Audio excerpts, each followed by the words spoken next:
Hello there. Tonight, we're stepping into a world where words wear masks, where truth and fiction dance together in the theater of everyday conversation. It's a realm we all know intimately, yet one we rarely speak about openly, the realm of deception. Take a slow breath. Let yourself settle, because what we're about to explore together lives not just in textbooks or laboratories, but in the quiet moments between what someone says and what they mean, between the face they show and the thoughts they hide. Picture this. You're sitting across from someone you care about. They're telling you a story, their eyes meeting yours, their voice steady. But somewhere beneath your conscious awareness, something whispers, a feeling, a doubt, that small, uncertain voice asking, are they telling me the truth?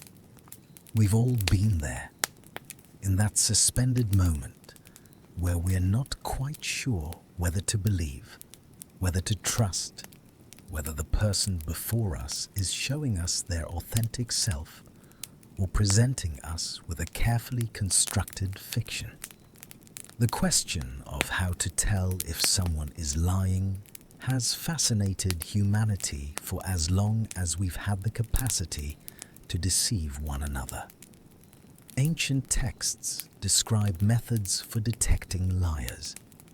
Medieval courts developed elaborate rituals meant to reveal truth from falsehood.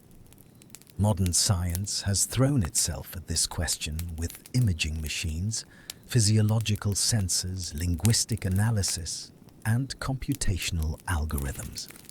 And yet, despite centuries of investigation, despite all our technology and all our psychological theories, the truth remains surprisingly elusive.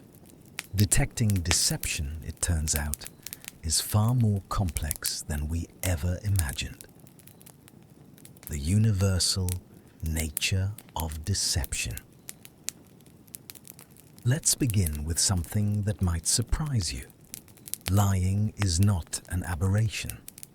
It's not a sign of moral failure or psychological deficiency. Deception is, in fact, a fundamental and universal aspect of human nature. Research suggests that most people tell lies several times each day. Some studies indicate the average person lies between 1 and 2 times per day, though this varies considerably depending on how we define lying and who we're studying. In 1996, psychologist Bella DePaulo and her colleagues at the University of Virginia conducted one of the most comprehensive studies of everyday lying. They asked participants to keep detailed diaries of all their social interactions and all the lies they told. The results revealed something fascinating. People lied in approximately 1 out of every 3 to 4 social interactions. College students reported about 2 lies per day, while community members reported about 1 lie per day. Think about that for a moment. This wasn't rare behavior, but a regular feature of daily life. But before we become too discouraged about human honesty, we need to understand what most of these lies actually looked like. The vast majority were not elaborate deceptions or malicious fabrications. Most were small.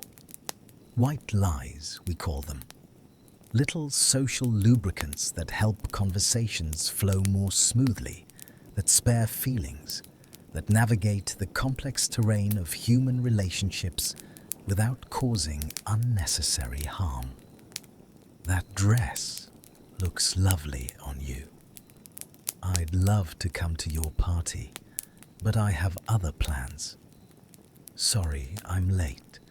Traffic was terrible. These small departures from absolute truth serve important social functions. They maintain harmony. They protect egos. They allow us to live together in communities without constant conflict and hurt feelings. The capacity for deception appears early in human development, emerging around the age of 2 or 3 years. This timeline isn't random. It corresponds precisely with the development of what psychologists call theory of mind, the ability to understand that other people have thoughts, beliefs, and knowledge that differ from our own. When a toddler first tells a lie, claiming they didn't eat the cookie when chocolate smudges their face, something remarkable is happening cognitively. That child has realized that their parents don't automatically know what happened. They've understood that reality and belief can diverge, that other minds can be mistaken, and that this gap between reality and belief can be exploited. In a groundbreaking 2015 study published in Psychological Science, researchers Xiaopan Ding, Henry Wellman, and colleagues demonstrated this connection experimentally. They worked with 3-year-olds who had never been observed lying during pre-testing. Half of these honest children received training in theory of mind, learning about false beliefs and how different people can know different things. The other half received control training unrelated to mental states. The results were striking. After theory of mind training, children who had never lied before began lying consistently. 60% of their responses in a subsequent test became deceptive. Meanwhile, children in the control group remained largely honest, lying only about 10% of the time. This wasn't teaching children to be bad. It was revealing something profound about the cognitive architecture of deception. Lying requires sophisticated mental abilities. It requires understanding that your knowledge and another person's knowledge can differ. It requires the capacity to hold 2 realities in mind simultaneously, the truth you know and the falsehood you're presenting. It requires executive function, the ability to inhibit your natural, truthful response and substitute a fabricated one instead. From an evolutionary perspective, the capacity for deception may have provided significant advantages to our ancestors. The ability to mislead competitors about the location of food, to feign strength when feeling vulnerable, to form alliances through strategic sharing of information. These cognitive capacities would have enhanced survival and reproductive success. Indeed, primatologists have documented sophisticated forms of deception in our closest evolutionary relatives. Chimpanzees have been observed deliberately misleading other chimps about food locations. They've been seen performing false alarm calls to distract others from resources. The evolutionary roots of human deception run deep. But if deception is universal, if it's cognitively sophisticated, if it served adaptive functions throughout our evolutionary history, then we face a paradox. Every human society also places enormous value on honesty. Every culture has prohibitions against lying. Trust forms the bedrock of human cooperation, of economic exchange, of intimate relationships, of functioning societies. We need to be able to believe one another, And so we find ourselves in this strange position. We are a species that both lies constantly and values truth above almost all else. This paradox creates what psychologist Timothy Levine calls truth default theory. Humans, Levine argues, operate from a default assumption that others are telling the truth. We passively accept communication as honest unless something actively triggers doubt or suspicion. This truth bias makes sense. If we questioned every statement, scrutinized every claim, treated every conversation as potentially deceptive, social interaction would grind to a halt. We'd be paralyzed by suspicion. Society functions because we generally trust one another. But this same bias that enables cooperation also makes us vulnerable to deception. We're built to believe, and that makes us remarkably easy to fool. The psychology of why we lie. Understanding deception requires understanding motivation. Why do people lie? What drives someone to choose fiction over fact, to present a false version of events, to actively mislead another person? The motivations behind lying are surprisingly diverse and often more complex than simple moral categorization would suggest. Research has identified several primary motivations for deception. Perhaps the most common motivation, particularly among children but also adults, is avoiding punishment. When confronted with a transgression, whether accidental or intentional, the impulse to deny wrongdoing runs strong. The child who breaks a vase and claims they didn't touch it. The employee who misses a deadline and invents an excuse. The driver who gets pulled over and claims they didn't know the speed limit. These lies emerge from fear, from the very human desire to avoid negative consequences. Closely related is self-preservation in a broader sense, protecting not just from punishment, but from embarrassment, shame, or loss of status. We lie to make ourselves look better, to hide perceived flaws, to present an idealized version of ourselves to others.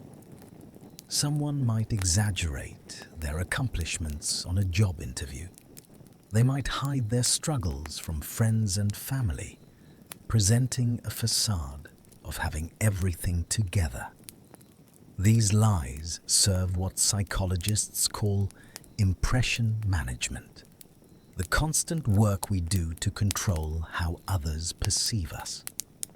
Interestingly, researchers have found consistent gender differences in lying motivations and patterns. In a comprehensive meta-analysis, Bella DiPaolo and colleagues found that women's lies tend to be more other-oriented. Women lie more often to make others feel better, to avoid hurting feelings, to maintain social harmony. I love the gift you gave me. You look great. I'm so happy for you. Men's lies, by contrast, tend to be more self-oriented, focused on self-promotion, and making themselves appear more competent, successful, or desirable. These differences reflect broader patterns of social conditioning and cultural expectations. Women in many societies are socialized to prioritize relationships and emotional caregiving, to value harmony over conflict.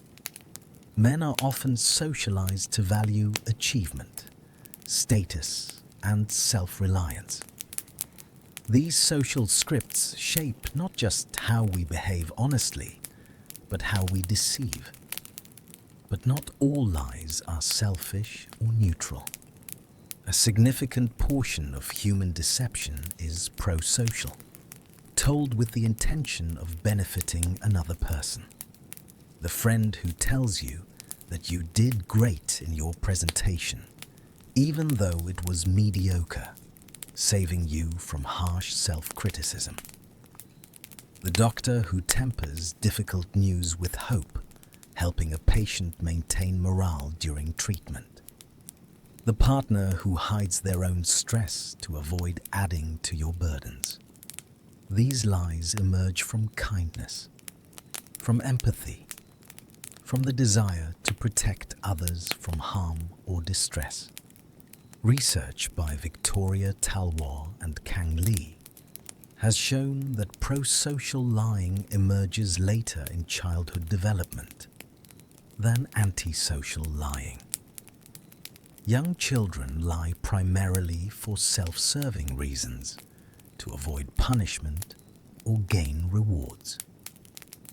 As they mature and develop more sophisticated understanding of others' mental and emotional states, they begin to lie for others' benefit. By middle childhood, many children have learned the social conventions around white lies and polite deception. They understand that sometimes a small untruth serves the greater good of social cohesion. Personality traits also shape lying tendencies. People high in Machiavellianism, a personality dimension characterized by manipulativeness and lack of conventional morality, lie more frequently and more strategically. Individuals high in psychopathy show reduced emotional responses to lying, experiencing less guilt or anxiety when deceiving others. Conversely, people high in conscientiousness lie less frequently and report more discomfort when they do lie. Agreeable individuals tend to avoid lies that harm others, though they may still engage in pro-social deception. The context of a lie matters enormously. We lie differently to different people in different situations. People lie more frequently in computer-mediated communication than in face-to-face interactions, perhaps because the reduced social presence makes deception feel less consequential. We lie more often to strangers than to close friends or family members, though the lies we tell to intimates tend to be more serious when they occur.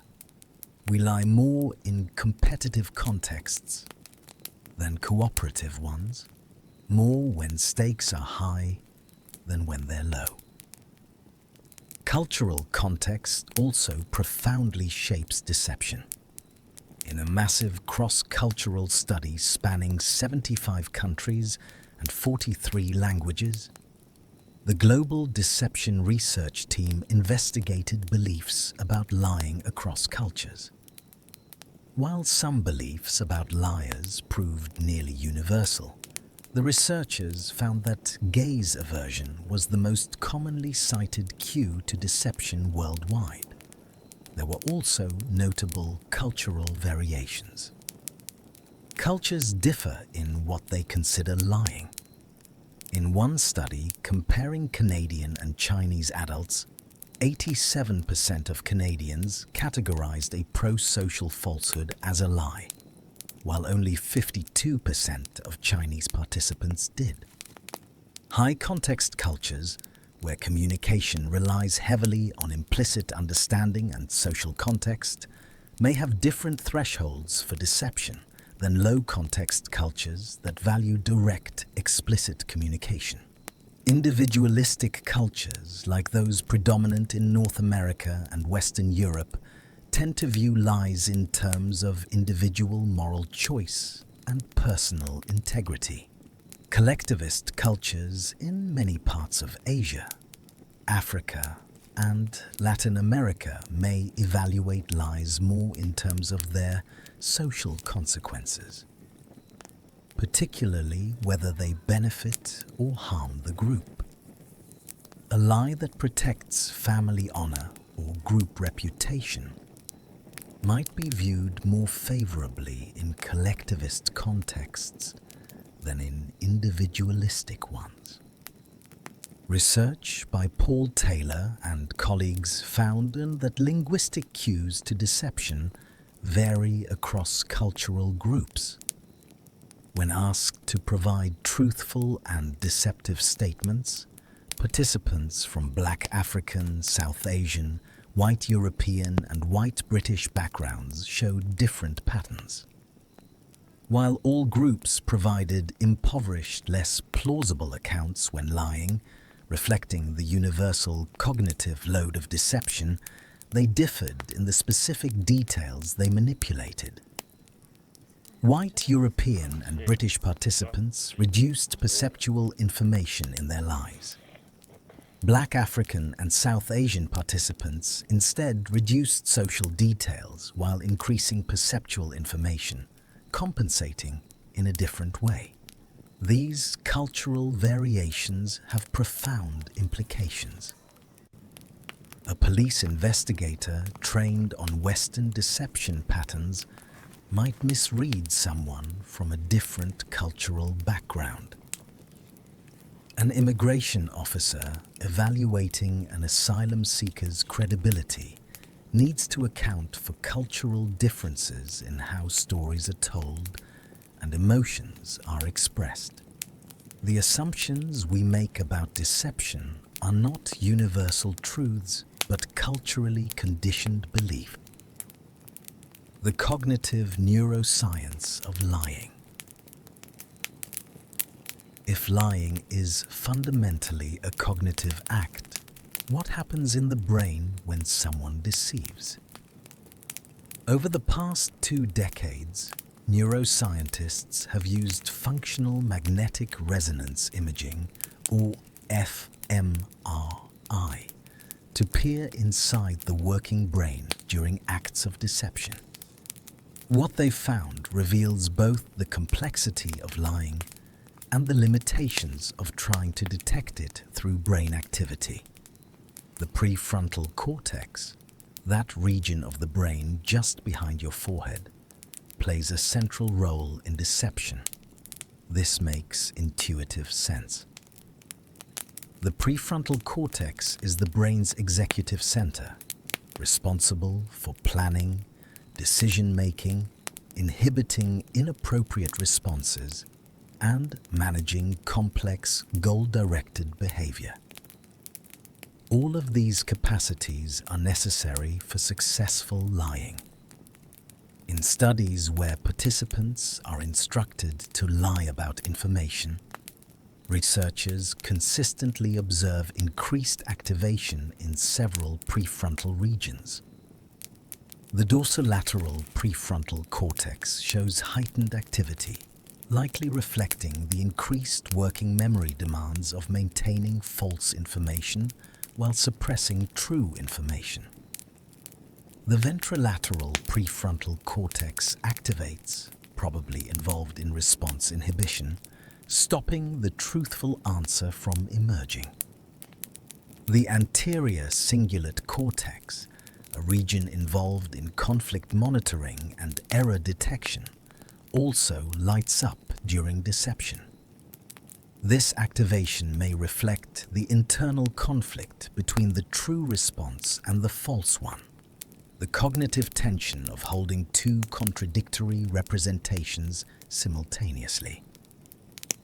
Interestingly, research by Noah Ofen and colleagues in 2017 found that brain activation patterns during lying differ depending on what someone is lying about. When participants lied about past events, about their episodic memories, certain regions showed activation. When they lied about personal beliefs or opinions, different patterns emerged. The content of deception matters to the brain. The amygdala, a structure deep in the brain involved in processing emotions, particularly fear and anxiety, often shows activation during lying. This likely reflects the emotional component of deception, the stress, guilt, or fear of being caught that many people experience when lying. However, habitual liars show reduced amygdala activation, suggesting that repeated lying can dampen these emotional responses. Deception becomes easier with practice. Brain imaging has also revealed differences in how liars prepare to lie versus actually executing a lie. Regions that activate when preparing to deceive differ from those engaged during the act of lying itself. This suggests that deception isn't a single mental operation, but a multi-stage process involving planning, execution, and monitoring. These neuroscientific findings might seem to offer a path to objective lie detection. If lying creates distinctive patterns of brain activation, why not simply scan someone's brain to determine if they're being truthful? Indeed, several companies have attempted to commercialize fMRI-based lie detection, offering their services for legal cases and security screening. But the reality is far more complicated. While group-level differences between lying and truth-telling can be detected in laboratory settings, applying these findings to individual cases in real-world contexts faces enormous challenges. A meta-analysis by Martha Farah and colleagues examined the scientific state of fMRI lie detection. They found that while studies could distinguish lies from truths at rates better than chance, the accuracy was far from perfect, typically in the 70 to 90% range under ideal conditions. More problematically, these studies typically involve simple, instructed lies about neutral information in controlled laboratory settings. Real-world deception is vastly more complex. People lie about events that matter to them, in contexts laden with emotion and consequence. The brain activation patterns might be entirely different. Someone telling the truth about a traumatic event might show brain activation similar to someone lying due to the emotional intensity involved. Furthermore, individual differences complicate matters enormously. Some people's brains might naturally show patterns similar to the lying profile even when truthful, perhaps due to anxiety, neurodevelopmental differences, or individual variation in brain structure and function. Using brain scans to definitively determine individual truthfulness remains scientifically and ethically problematic. A study by Giorgio Ganis and colleagues tested whether fMRI could detect deception at the individual level, beyond just finding group differences. They found that while some brain regions showed reliable patterns, no single region could accurately detect deception across all individuals. Different people's brains respond differently to the cognitive demands of deception.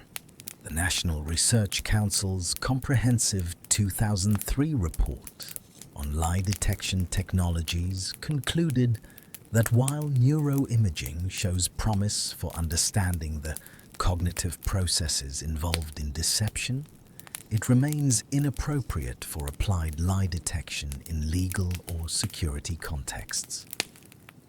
The error rates are too high, the individual variability too great, the potential for false accusations too serious.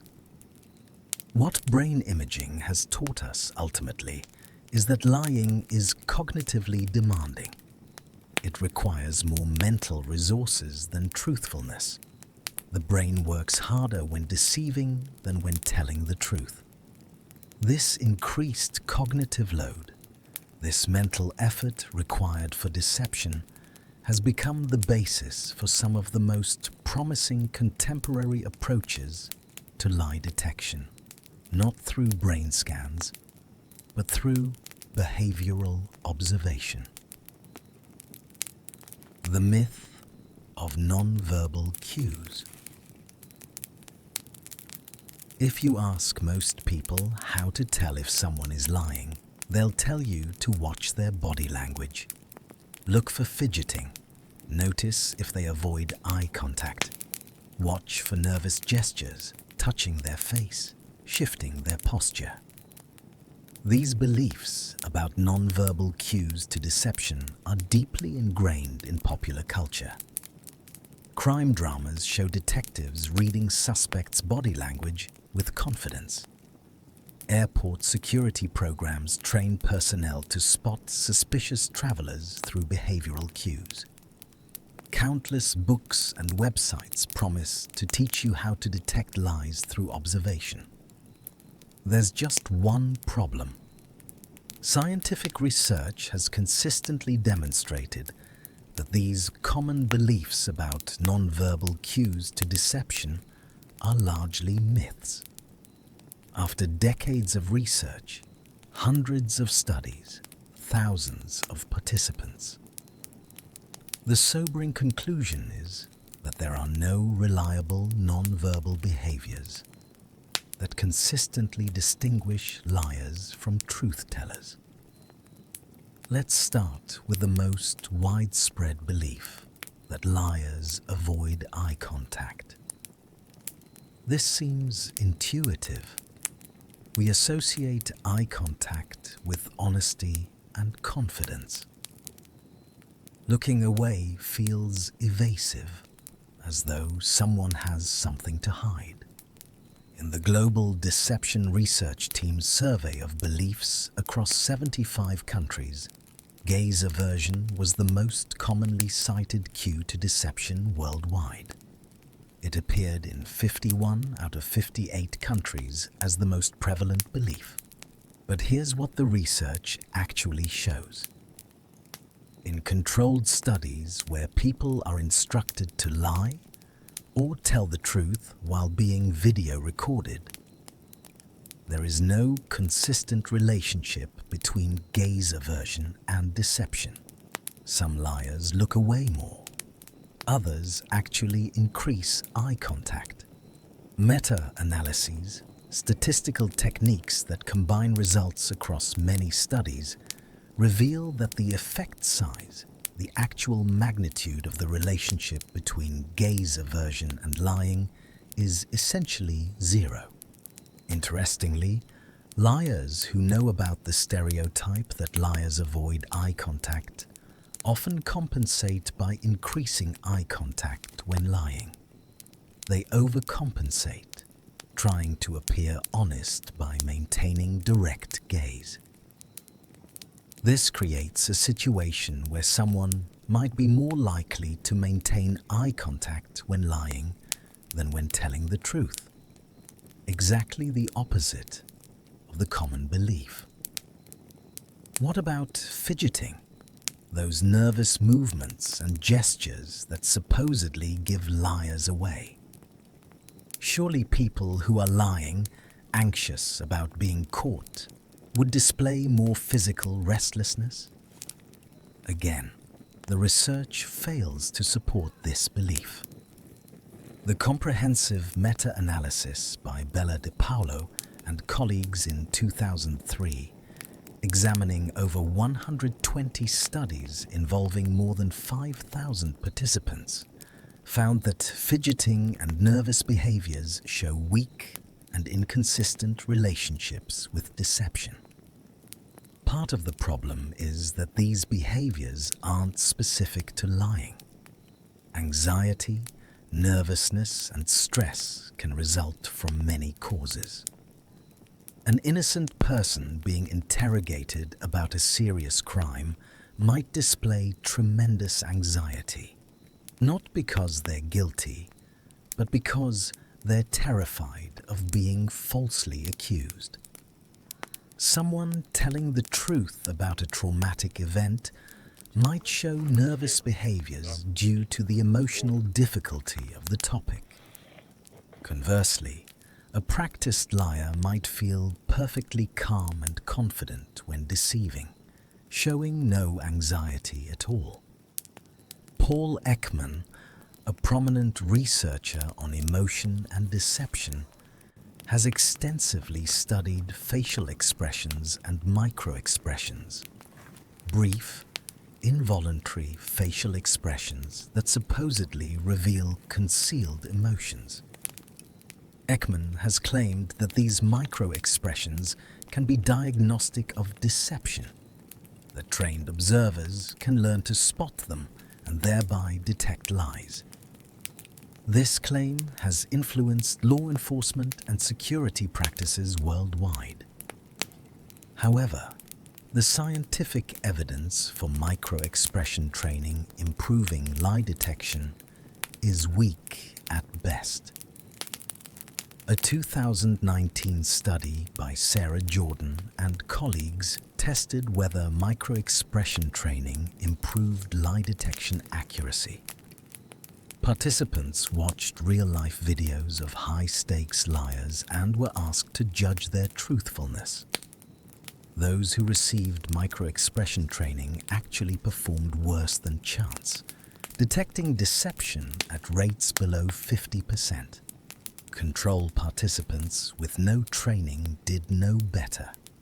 If microexpressions were reliable cues to deception, training should improve detection. It didn't. A comprehensive review by Tim Brennan and Svein Magnusson in 2023 examined the entire field of non-verbal cue research. Their conclusion was stark.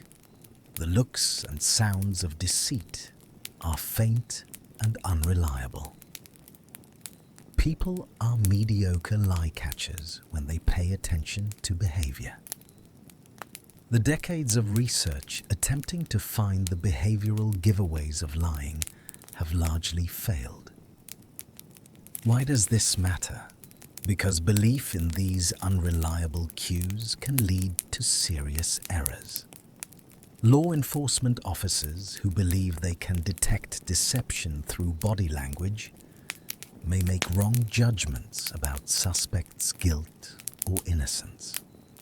Innocent people who happen to be nervous or who naturally avoid eye contact might be wrongly judged as deceptive. Smooth, confident liars who know how to control their nonverbal behavior might be judged as truthful. There's another problem with focusing on nonverbal behavior.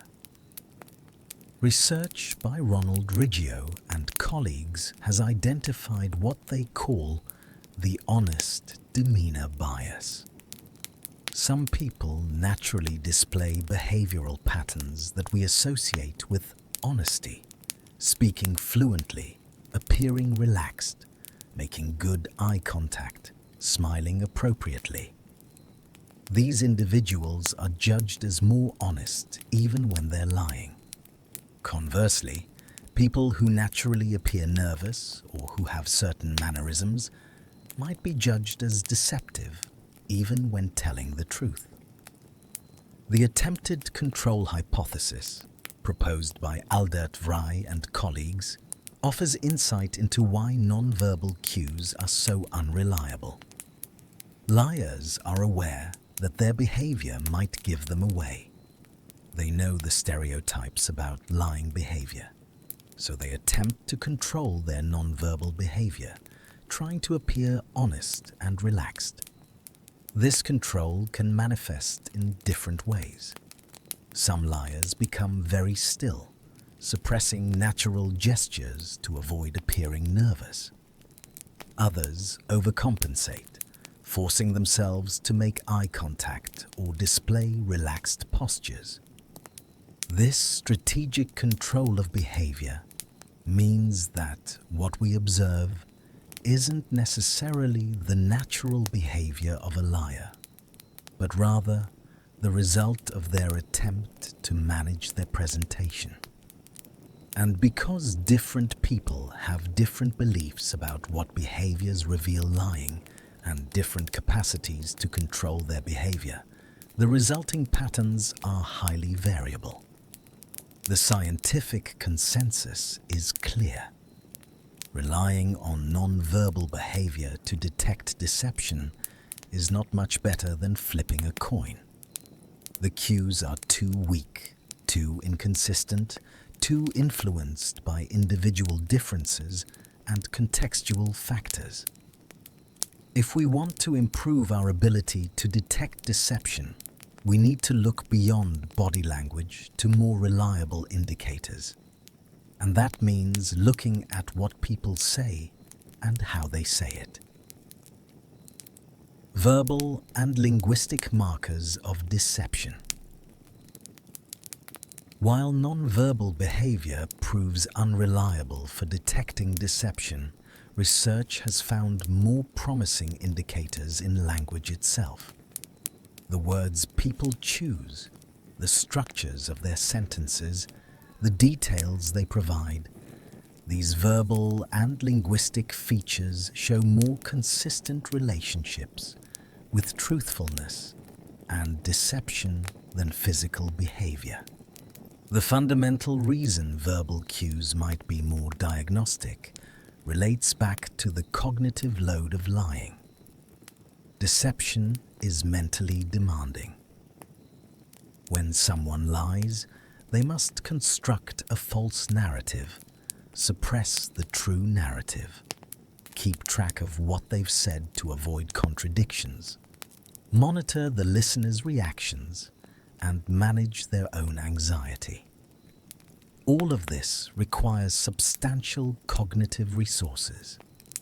These cognitive demands manifest in subtle but detectable ways in language. One of the most robust linguistic markers of deception is a reduction in detail. Truthful accounts tend to be richer in sensory details, temporal information, and contextual elements. Liars, constrained by the need to fabricate information and by concerns about providing details that might be verified and contradicted, often tell simpler, less detailed stories. Research using reality monitoring, a framework developed by Marsha Johnson and colleagues, distinguishes between memories of real events and memories of imagined events based on their phenomenological qualities. Real memories tend to contain more perceptual information, sensory details, spatial information, and temporal details. Fabricated stories tend to contain more cognitive operations, thoughts about the event rather than perceptual experiences of it. Studies applying reality monitoring to deception detection have found that truthful statements contain more contextual details, more references to time and space, more mention of sensory experiences. Deceptive statements contain fewer such details and may contain more references to cognitive processes, what the person thought or wondered rather than what they perceived. Another consistent linguistic cue involves self-reference. Liars tend to distance themselves linguistically from their lies. They use fewer first-person pronouns, less I and me and my. Instead, they might use more third-person references or passive constructions. The money was taken rather than I took the money. This linguistic distancing reflects a psychological distancing, an attempt to separate themselves from their false statements. In an influential 2003 study, Matthew Newman, James Pennebaker, and colleagues analyzed language patterns in deceptive and truthful statements.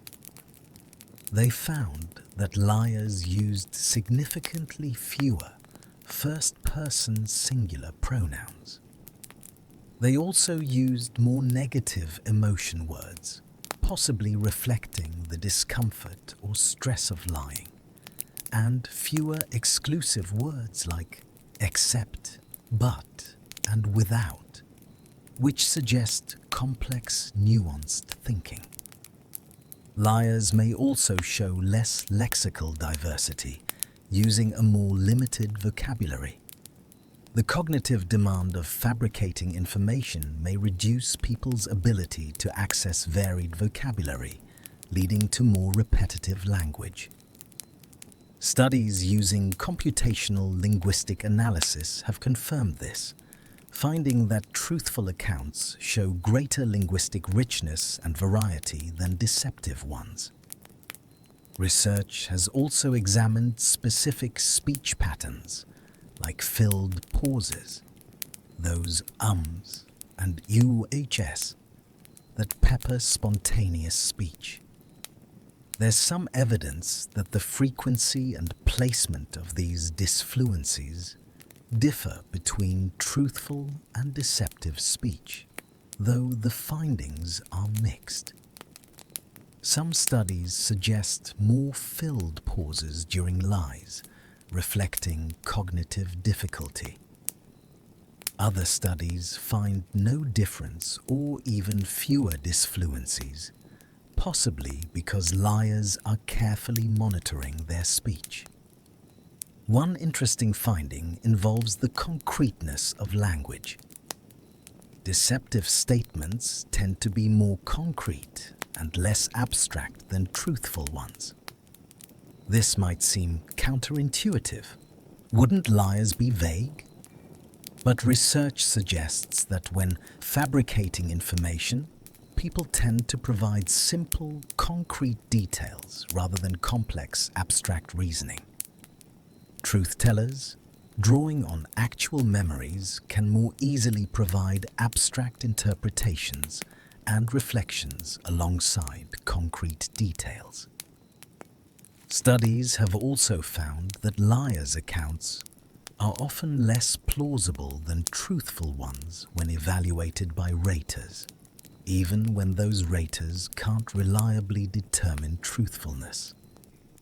Something about the narrative structure or internal consistency distinguishes truthful from false accounts at a holistic level, even if specific markers are subtle. The verifiability approach, developed by Aldert Vrij and colleagues, focuses on statements that can be checked against external evidence. Truthful people, knowing their statements can be verified, include more checkable details, references to events witnessed by others, to photographic or video evidence, to receipts or documented interactions. Liars, aware that verifiable details might expose their deception, tend to keep their stories more general, focusing on unverifiable claims. Importantly, these verbal cues to deception, while more reliable than non-verbal cues, still show modest effect sizes. No single linguistic feature perfectly discriminates truth from lies. The differences are statistical tendencies, patterns that emerge across many cases but may not apply to any individual instance. Cultural and language factors also influence verbal deception. Research by Cody Dando and colleagues comparing bilingual speakers found that verbal cues to deception can differ when people lie in their first language versus their second language. Speaking in a second language adds cognitive load even for truthful speech, potentially masking or altering the cognitive load effects of lying. Liars and truth-tellers interviewed in a second language might show different verbal patterns than those interviewed in their native language. The most promising applications of verbal deception detection use computational approaches, machine learning algorithms that analyze multiple linguistic features simultaneously. Bennett Kleinberg, Bruno Veschuera, and colleagues have shown that machine learning models trained on linguistic features can detect deception with greater accuracy than human judges, though still far from perfect.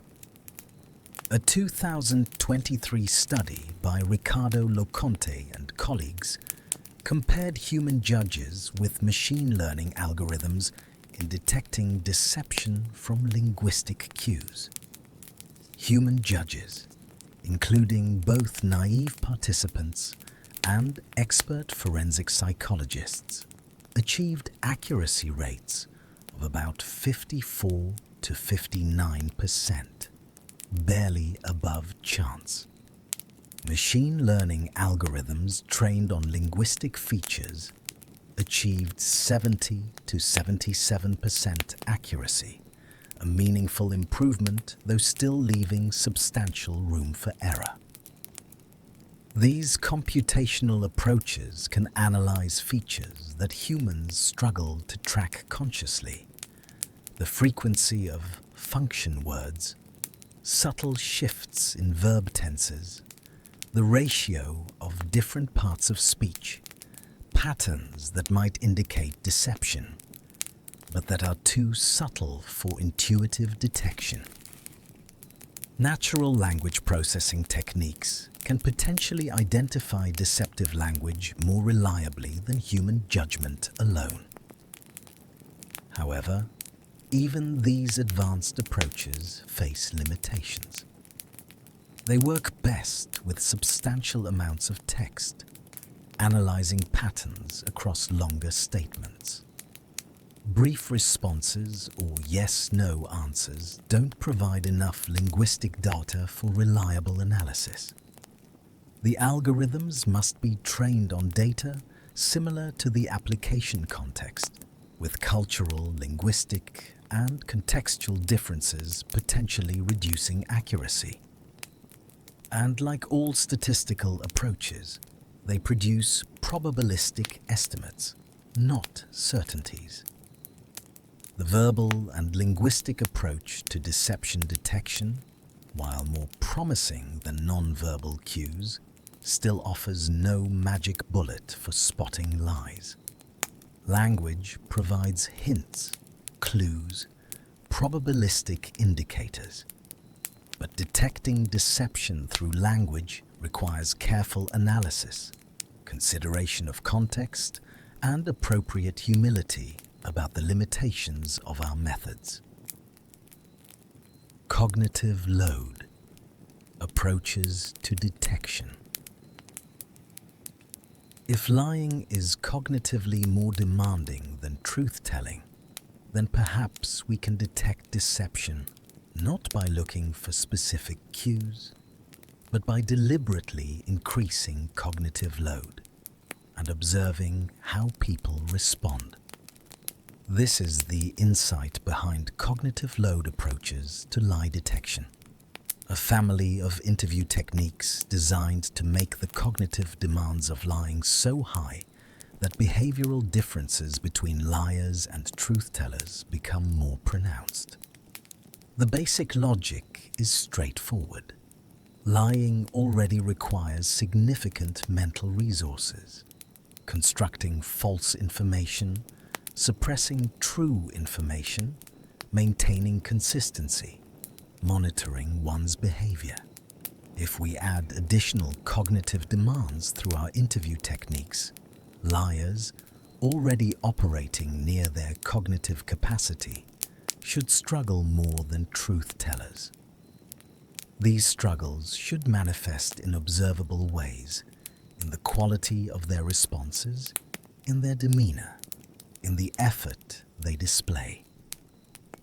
One of the earliest and most studied cognitive load techniques is reverse order recall. In 2008, Albert Vrij, Ronald Fisher, and colleagues proposed asking interviewees to recount events in reverse chronological order, starting with the most recent events and working backward to earlier ones. Recalling events in reverse order is cognitively demanding for everyone. It goes against the natural narrative structure of how we remember and recount experiences. We normally tell stories forward in time.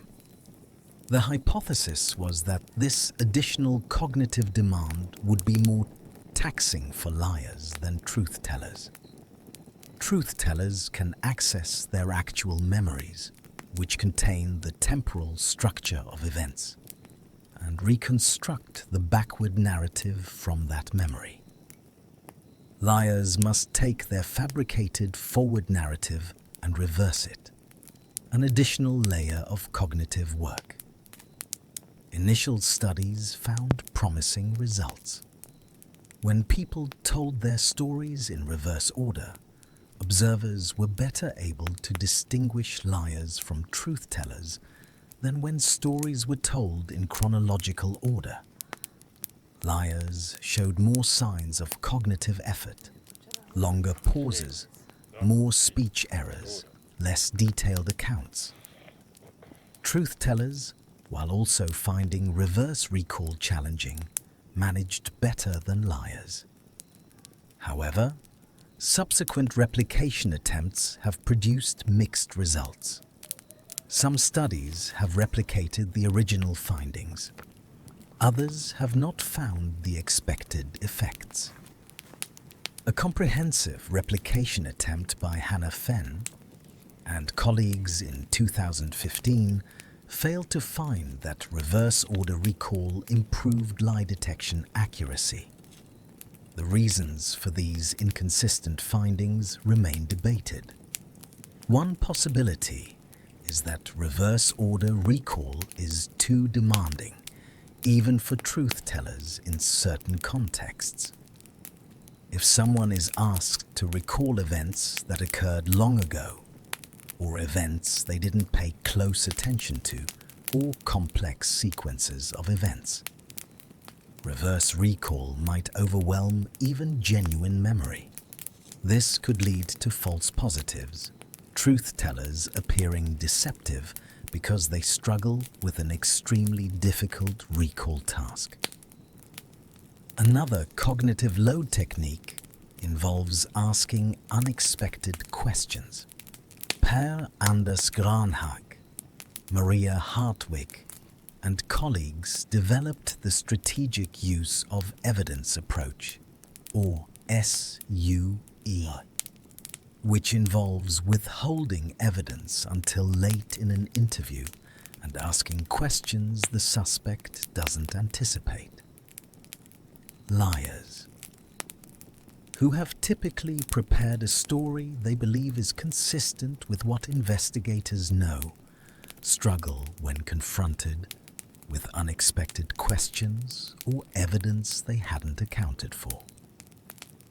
The power of unexpected questions lies in their disruption of prepared narratives. Most liars prepare their story in advance, thinking through what they'll say.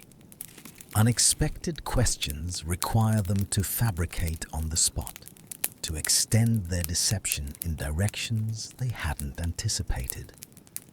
This on-the-fly fabrication is cognitively demanding and often leads to less convincing, less detailed responses. Research has shown that asking people to sketch or draw while they tell their story can also increase cognitive load differentially. In studies by Vrij and colleagues, participants were asked to draw the scene they were describing while verbally recounting events. This dual task, verbal reporting plus visual representation increased cognitive load. Liars produced less detailed drawings and less detailed verbal accounts than truth-tellers under these conditions. Maintaining eye contact during interviews has also been tested as a cognitive load manipulation. In some studies, instructing interviewees to maintain direct eye gaze with the interviewer while answering questions increased the cognitive demands of lying relative to truth-telling. However, this effect is quite small and not consistently replicated. A more sophisticated approach combines multiple cognitive load techniques with careful training of interviewers. Rather than simply making the interview harder, trained interviewers strategically vary cognitive load, observing how the interviewee responds to different levels of demand. They ask open-ended questions that require elaboration.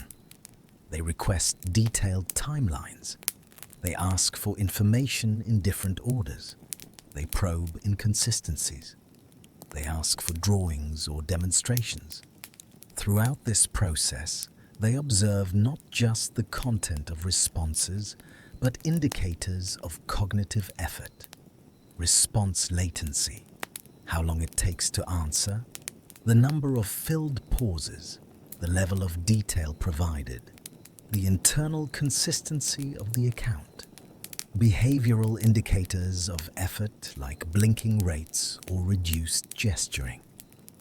The effectiveness of cognitive load approaches depends heavily on context. They work best when truth-tellers have good memory for events, when the events being discussed are relatively recent, when the interviewer is well trained, and when there's sufficient time for extended interviewing. They're less effective for brief encounters, distant memories, or situations where truth-tellers themselves have poor recall. There's also a fundamental limitation. Cognitive load approaches assume that lying is more cognitively demanding than truth-telling. This is often, but not always, true. In some situations, truth-telling can be cognitively demanding. Recalling traumatic events, explaining complex technical information, trying to convey experiences that are difficult to put into words. In these situations, truth-tellers might show signs of cognitive strain that could be misinterpreted as deception. Furthermore, cognitive load techniques can potentially be defeated by countermeasures. A sophisticated liar who knows they might be asked to recall events in reverse order or to provide drawings could prepare for these techniques. They could rehearse their false narrative in multiple formats. They could practice switching between chronological and reverse chronological order. While such preparation would itself require substantial cognitive effort and wouldn't make lying easy, it could reduce the effectiveness of cognitive load techniques. Research on cognitive load approaches continues to evolve. Scientists are working to better understand the specific cognitive mechanisms involved, to identify which techniques work best in which contexts, to develop better training protocols for interviewers. The goal is not to create a foolproof lie detection method. Such a thing likely doesn't exist, but to improve beyond the poor accuracy rates typical of unaided human lie detection. The most important lesson from cognitive load research may be that lie detection should be active rather than passive. Rather than simply observing someone's behavior and trying to read meaning into it, trained interviewers can structure conversations in ways that create conditions where differences between truthfulness and deception are more likely to emerge. Not guarantees, but increased probabilities. In a domain where certainty is impossible, improving probability matters. The polygraph and its limitations. When most people think of lie detection technology, they think of the polygraph. The image is iconic: a suspect strapped to a machine, sensors monitoring their body's responses, a needle scratching patterns on scrolling paper or displayed on a computer screen. An examiner studying these physiological traces to determine truth or deception. The polygraph, often called a lie detector, has been used by law enforcement, intelligence agencies, and security organizations for nearly a century. But what does it actually measure? How well does it work? And should we trust it? The polygraph doesn't measure lies. It measures physiological arousal. Specifically, modern polygraphs typically monitor 4 physiological channels. They measure cardiovascular activity, blood pressure, and heart rate. They measure respiratory rate and depth, how you're breathing. They measure electrodermal activity, the electrical conductivity of your skin, which changes with perspiration. And they often include additional measures like finger pulse amplitude. The assumption underlying the polygraph is that lying produces a distinctive pattern of physiological arousal. When someone lies, the theory goes, they experience stress, fear of detection, cognitive load, or guilt. These psychological states activate the autonomic nervous system, the part of our nervous system that controls unconscious bodily functions. Activation of the autonomic nervous system produces measurable changes in heart rate, blood pressure, breathing, and sweating. The polygraph examination typically follows a structured question format. The most common approach is the comparison question test, or CQT. In this format, the examinee is asked a mixture of relevant questions, questions directly related to the issue under investigation, did you steal the money? And comparison questions, questions designed to provoke concern even in innocent people, have you ever stolen anything from an employer? The logic of the CQT is that innocent people will show stronger physiological responses to the comparison questions, because those questions are broader and more likely to provoke uncertainty or concern. Guilty people, by contrast, will show stronger responses to the relevant questions, because those pose a direct threat of exposure. By comparing physiological responses to relevant versus comparison questions, the examiner makes a determination of truthfulness or deception. This all sounds plausible, but decades of scientific research have revealed serious problems with polygraph testing.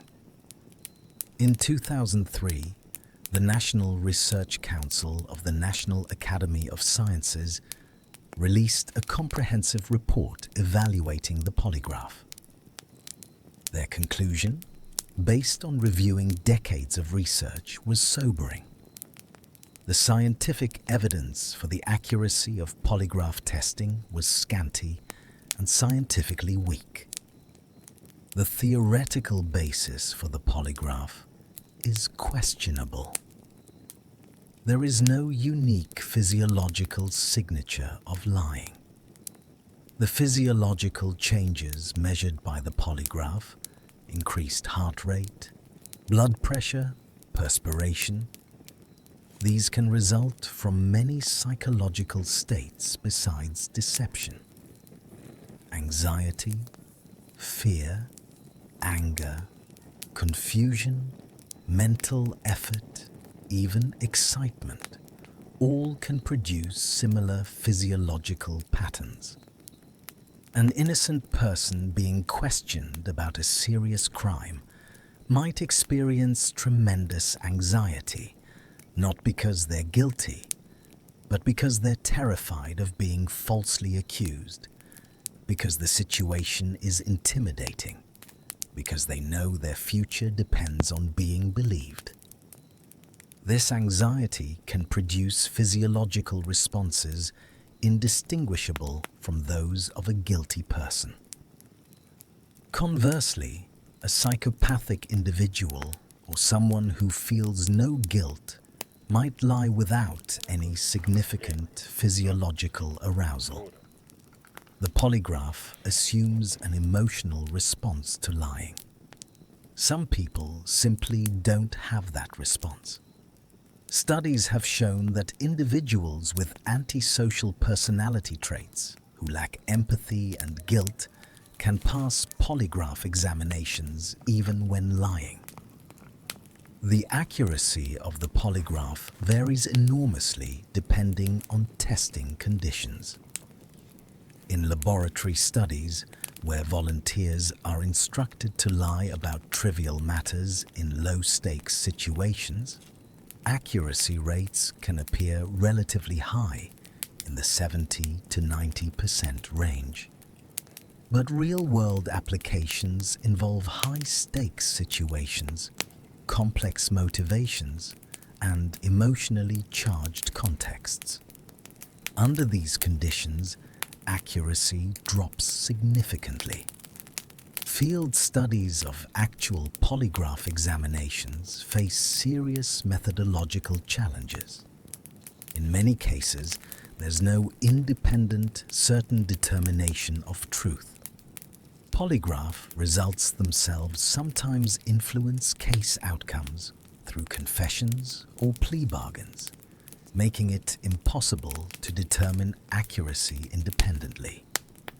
Studies that attempt to assess field accuracy often show much lower success rates than laboratory studies. The National Research Council's review concluded that for specific incident investigations, where someone is questioned about a particular event, polygraph testing performs better than chance, but with substantial error rates. For security screening, where large numbers of people are tested to identify potential security risks, the polygraph performs so poorly as to be nearly useless. In low base rate situations, where very few people being tested are actually deceptive, the false positive rate swamps any detection benefit. Consider a scenario where 10,000 employees are screened and perhaps 10 are actual security risks. Even if the polygraph is 85% accurate, a generous estimate, it will correctly identify about 8 or 9 of the 10 actual risks. Good, right? But it will also falsely implicate 1,500 innocent employees. 15% false positive rate applied to the 9,990 innocent people. For every real security violator identified, the polygraph will falsely accuse 165 innocent people. Famous failures of the polygraph underscore these problems. Aldrich Ames, one of the most damaging spies in CIA history, passed multiple polygraph examinations during his 9-year period of espionage for the Soviet Union. Gary Ridgway, the Green River Killer who murdered dozens of women, passed a polygraph in 1984, allowing him to continue killing for nearly 2 more decades. Robert Hansen, an FBI agent who spied for Russia for 22 years, past polygraph examinations. These aren't just anecdotes. They're examples of the polygraph's fundamental limitations. Perhaps most troubling, the polygraph is vulnerable to countermeasures. People can be taught techniques to manipulate their physiological responses. Simple methods like controlled breathing, mental arithmetic during certain questions, or physical actions like pressing your toes against the floor can alter physiological readings in ways that confuse the examination. Ames himself famously reported that his recipe for beating the polygraph was simple: get a good night's sleep and be nice to the examiner. Relaxation and confidence can reduce physiological responses. Training in countermeasures can enable guilty people to pass polygraphs at high rates. Some jurisdictions and organizations have banned polygraph use because of these problems. In England and Wales, polygraph evidence is inadmissible in court under the Lie Detectors Act of 1983. The Supreme Court of Canada has ruled polygraph results inadmissible. Many US courts exclude polygraph evidence or allow it only under limited circumstances with stipulations from both parties. Yet the polygraph persists. It remains widely used by law enforcement and intelligence agencies. One reason is its utility for eliciting confessions. Even if the polygraph doesn't reliably detect deception, belief in the polygraph's accuracy can lead people to confess. Suspects who fail a polygraph, even falsely, may believe the evidence against them is overwhelming and confess, sometimes even when innocent. This interrogation utility is distinct from detection accuracy. The polygraph may be useful for obtaining information, not because it reliably detects lies, but because people believe it does. This belief effect has value for investigators, but raises serious ethical concerns about false confessions and coercion. Modern alternatives to the traditional polygraph are being developed. Thermal imaging techniques attempt to detect deception through changes in facial blood flow and temperature. Voice stress analysis examines microtremors in vocal cords. Eye tracking measures pupil dilation and gaze patterns. Brain imaging through fMRI or EEG attempts to detect neural correlates of deception. None of these alternatives has proven decisively superior to the polygraph. Each faces similar challenges: individual variability, lack of deception-specific responses, vulnerability to countermeasures, contextual influences. The search for a reliable lie detection technology continues, but the fundamental problem remains. Deception is not a unitary psychological or physiological state. It's a complex cognitive and emotional process that manifests differently in different people and contexts. No single physiological or neural measure is likely to provide a perfect window into truthfulness. The legacy of the polygraph teaches us important lessons. Technologies that seem objective and scientific can have limited validity. Confidence in a method doesn't make it accurate, and the complex psychological phenomenon of deception may resist technological solutions. Perhaps we need to accept that perfect lie detection is impossible and focus instead on methods that improve upon unaided human judgment while acknowledging their limitations. Truth default, theory and detection accuracy. Here's an uncomfortable truth. Humans are terrible at detecting lies. Study after study, decade after decade, has demonstrated the same basic finding. When people are asked to judge whether others are lying or telling the truth, they typically achieve accuracy rates only slightly above 50%. Around 54% is the commonly cited average. That's barely better than flipping a coin. This remarkably poor performance holds across diverse contexts and populations. Ordinary people perform at about 54% accuracy. So do students. So do police officers. So do FBI agents. So do judges and psychologists. Even people who claim to be expert lie detectors rarely perform significantly better than chance when their abilities are scientifically tested.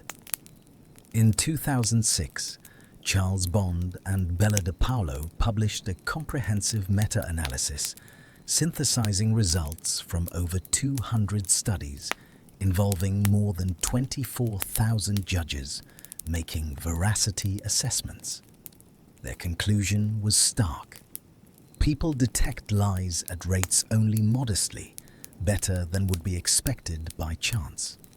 Expertise, confidence, training, none of these factors substantially improved accuracy. Why are we so bad at this?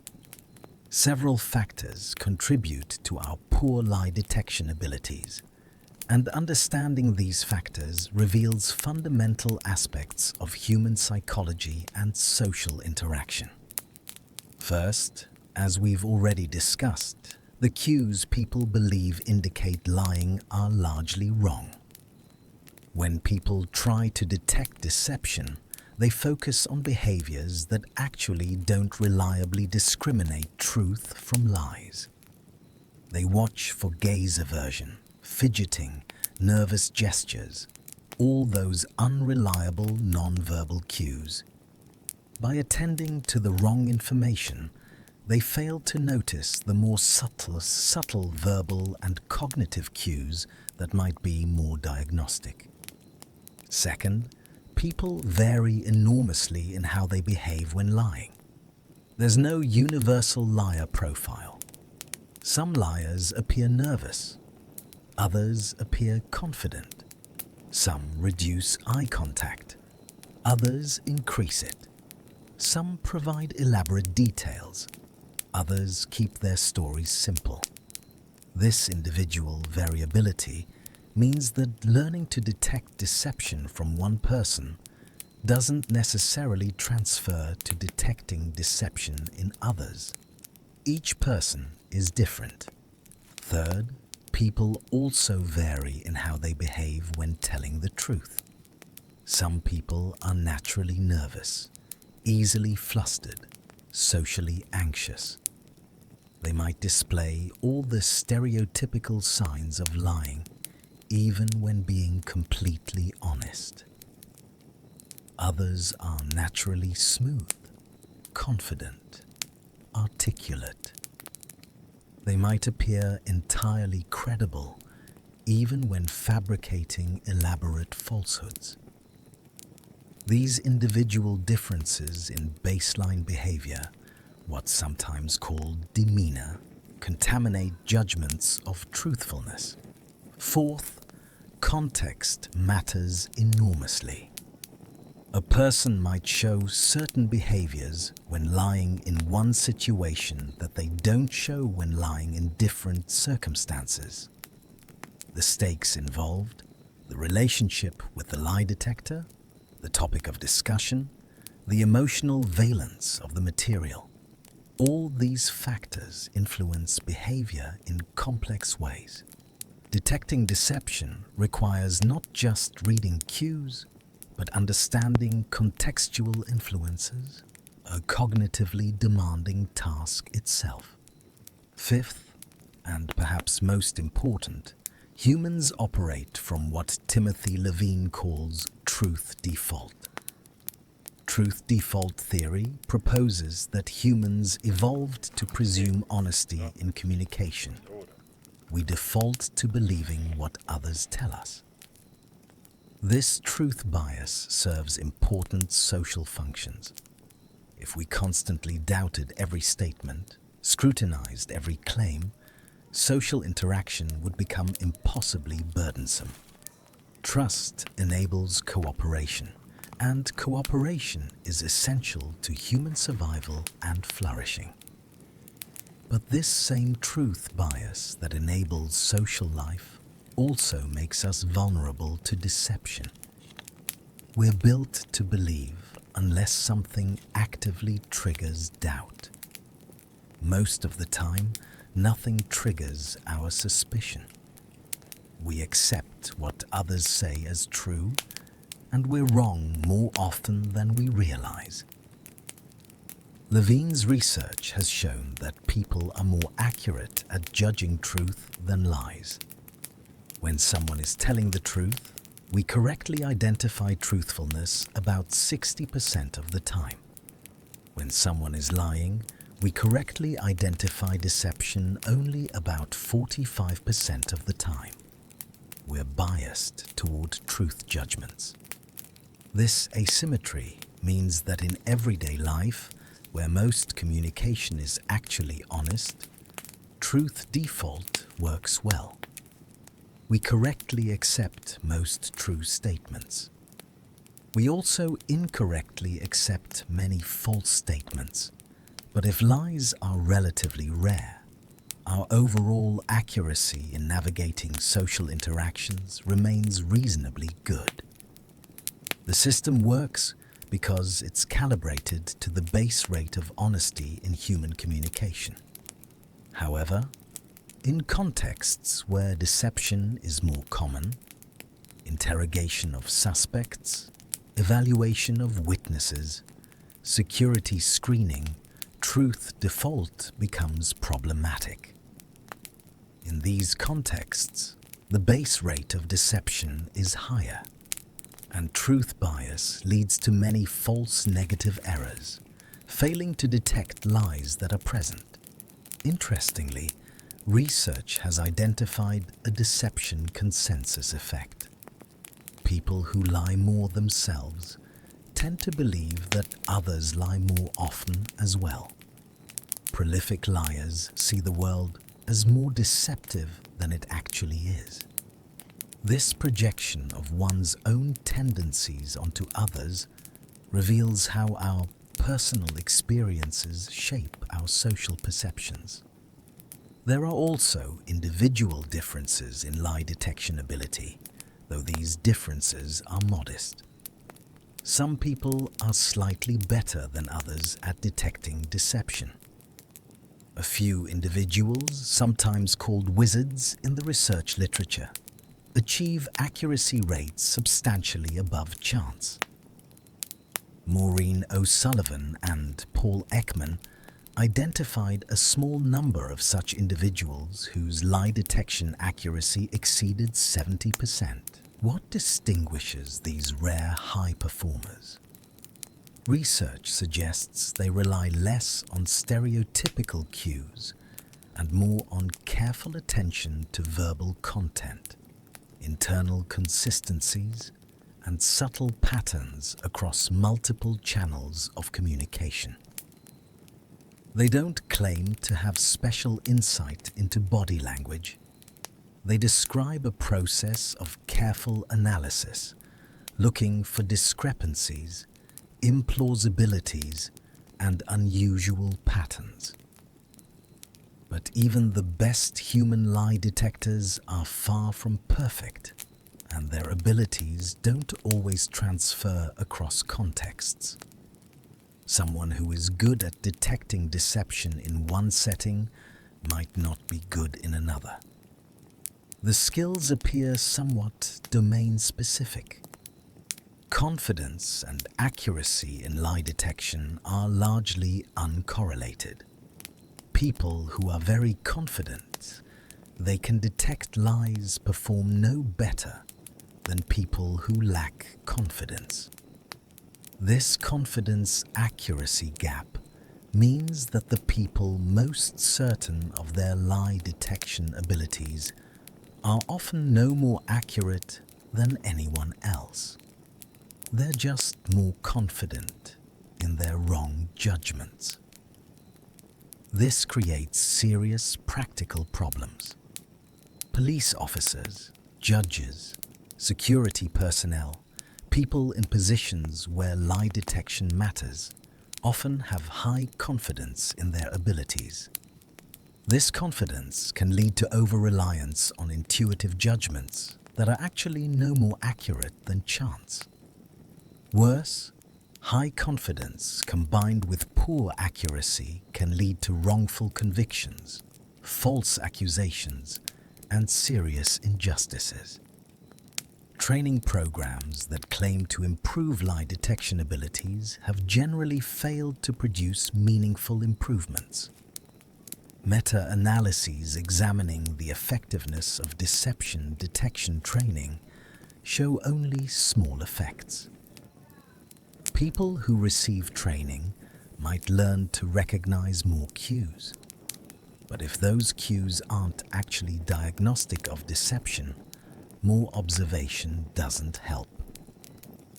Some research suggests that the best approach to improving lie detection is not teaching people to observe behavior better, but teaching them better interviewing techniques.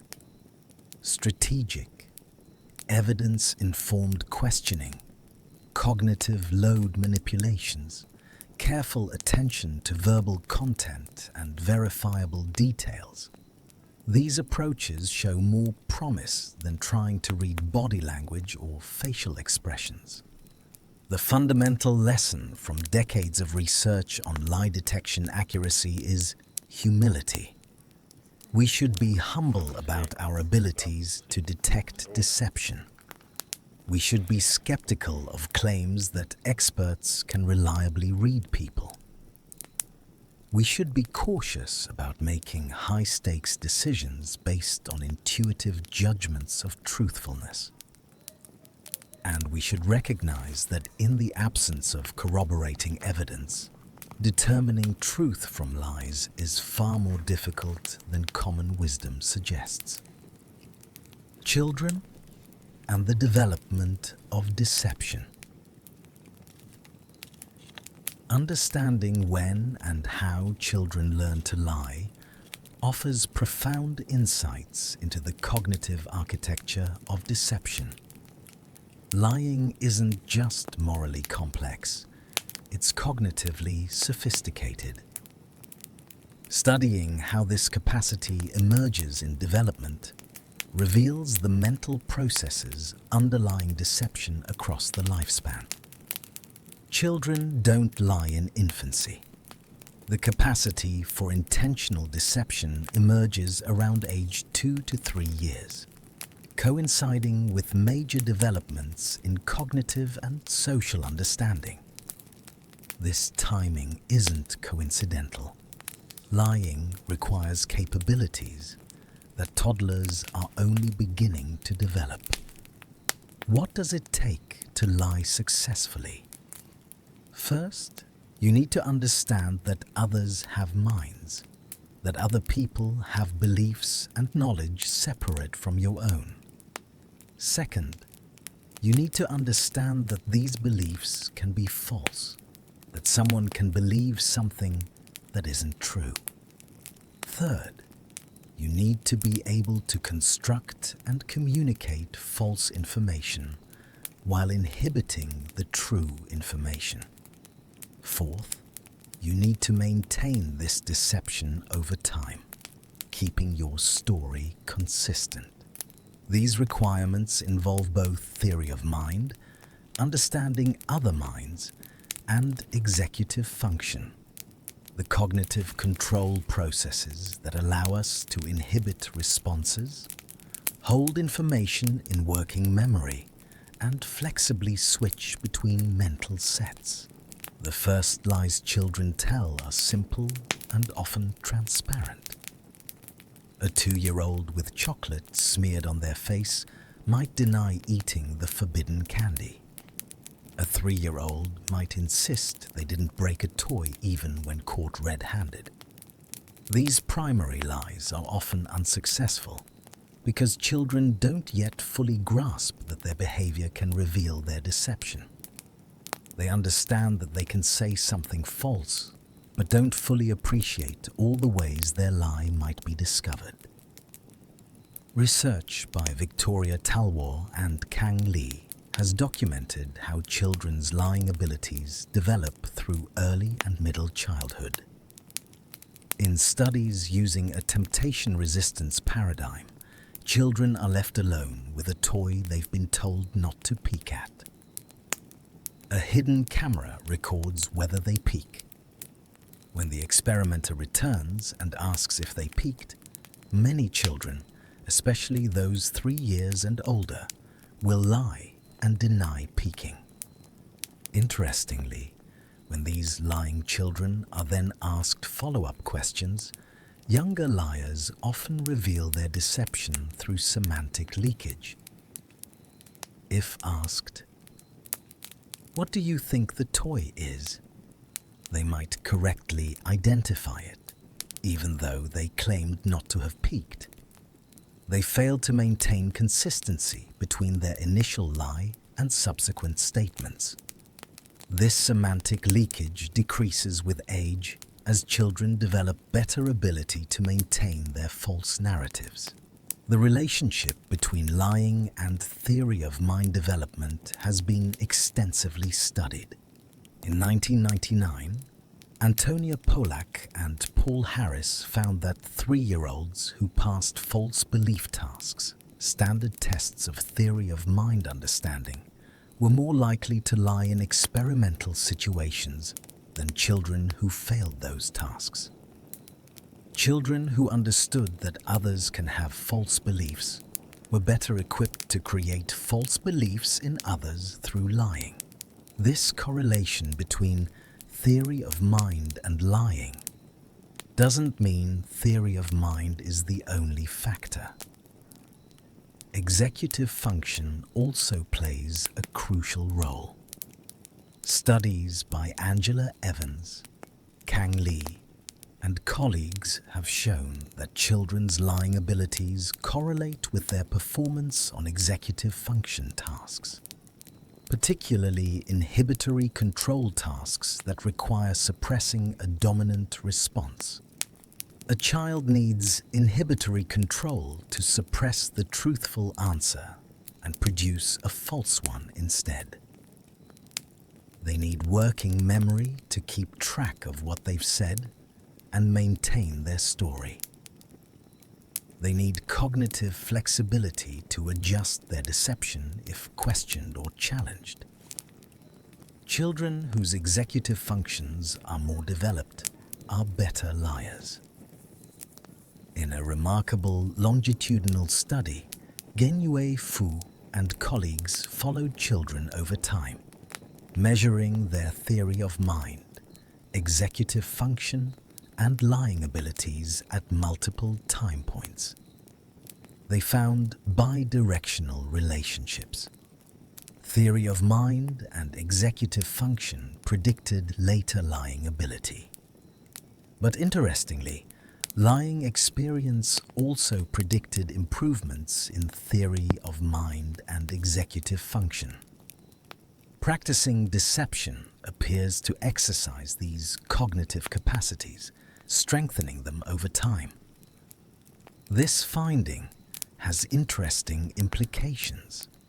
While parents might worry about children who lie, seeing it as a moral failing, early lying actually reflects cognitive sophistication. Children who lie earlier and more successfully tend to have better developed social cognitive abilities. This doesn't mean lying should be encouraged, but it does mean it shouldn't necessarily be seen as pathological. As children develop through middle childhood and into adolescence, their lies become more sophisticated. They become better at maintaining semantic consistency, ensuring all parts of their story align. They become better at understanding what lies will be believable to their audience, tailoring their deceptions to their listeners' knowledge and expectations. They develop the capacity for planning more elaborate deceptions, preparing their stories in advance and anticipating challenges. Research also distinguishes between different types of lies children tell. Antisocial lies, told for selfish benefit or to avoid punishment, emerge first, as early as age 2 to 3. Pro-social lies, told to benefit others or to comply with social norms of politeness, emerge somewhat later, typically around age 4 to 7. Angela Evans and Kang Lee studied this developmental sequence by presenting children with scenarios involving both self-oriented and other-oriented deception opportunities. They found that most young children would lie to protect themselves from punishment, but fewer would lie to protect another child. As children aged and their social understanding deepened, pro-social lying increased. Interestingly, different cognitive abilities support these different types of lies. Evans and colleagues found that self-oriented lies were associated with inhibitory control and first-order theory of mind, understanding that others have beliefs. Other-oriented lies were associated with cognitive flexibility and more advanced theory of mind understanding, recognizing complex social obligations and others' emotional states. Cultural factors also shape children's developing understanding of deception. Research by Kang Lee and colleagues comparing children from Canada and China found that Chinese children evaluated pro-social lies, particularly lies told to maintain modesty, more positively than Canadian children. Canadian children tended to view all lies negatively. These cultural differences reflect broader societal values about individualism versus collectivism, self-promotion versus modesty. The development of second-order lying, understanding that others know you might be lying and adapting accordingly, emerges even later, typically around age 7 to 10. This sophisticated form of deception requires second-order theory of mind, understanding what others believe about your beliefs. It's the kind of strategic thinking involved in bluffing in poker or in more complex social deceptions. Studying children's lying helps us understand adult deception. The cognitive capacities that enable lying, theory of mind, and executive function are the same capacities that make us sophisticated social creatures. They allow us to navigate complex social hierarchies, to cooperate with non-kin, to form coalitions, to negotiate conflicts. Deception is a byproduct of these capacities, a dark side perhaps, but inextricably linked to our most valuable cognitive abilities. Parents and educators sometimes worry about how to respond to children's lies. Research suggests that overly harsh punishment for lying can backfire, making children better liars as they become more motivated to avoid detection. Conversely, creating environments where honesty is valued and modeled where mistakes are met with understanding rather than harsh consequences, tends to promote truthfulness. Victoria Talwar's research in schools comparing punitive versus non-punitive disciplinary environments found that children in schools with harsh physical punishments were more likely to lie and better at maintaining their lies. Fear of punishment motivated not honesty, but better concealment. The developmental trajectory of lying reminds us that deception is not simply a moral failing, but a complex cognitive achievement.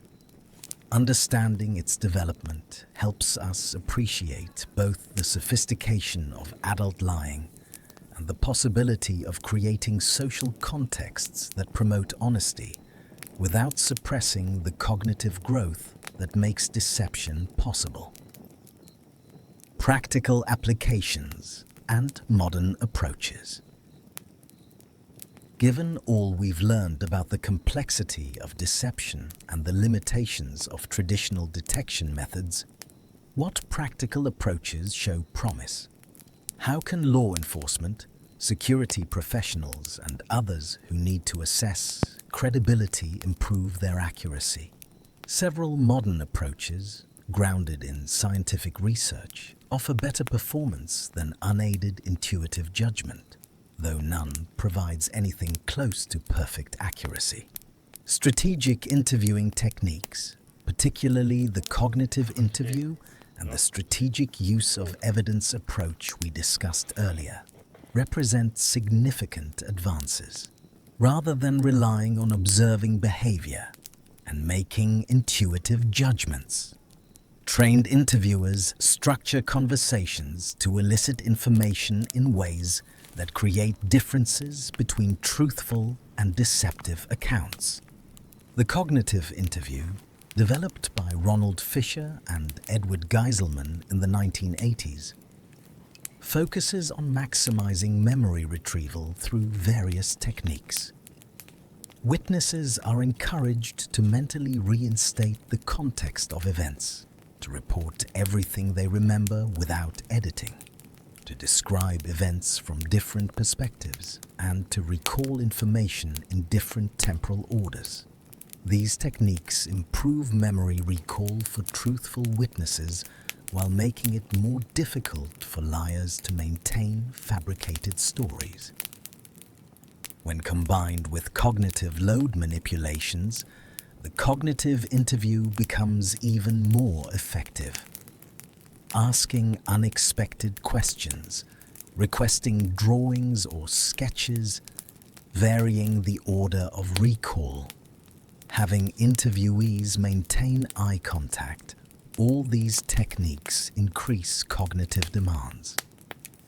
The principle is that truth-tellers, drawing on actual memories, can handle these demands better than liars constructing false information.